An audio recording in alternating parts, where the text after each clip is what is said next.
Okay, next. Sorry po, na-traffic po kasi ako.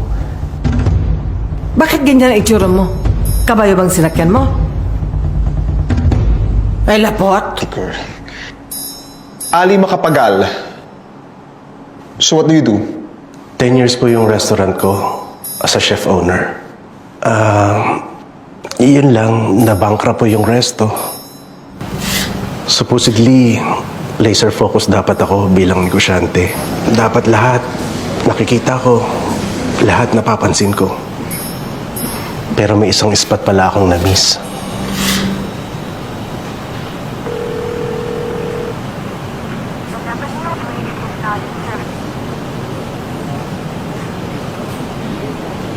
Asan na ba si Ferdy?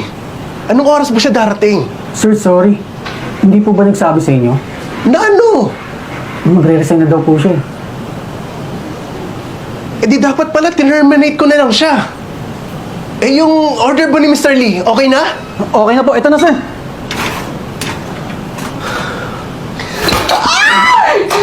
Ano ba?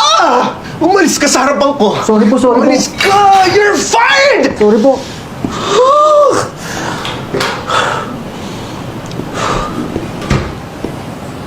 Ano yan?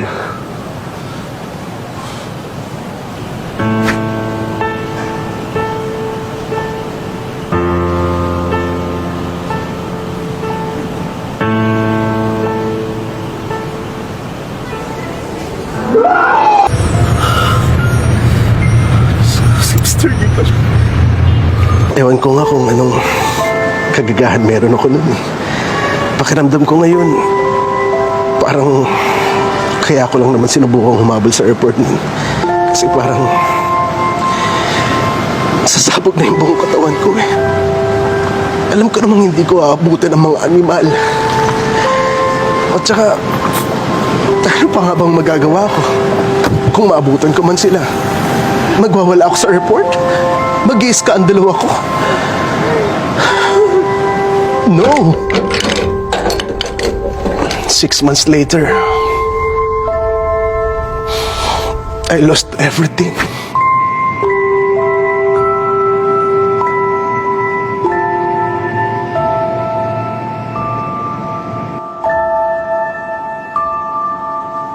Tita,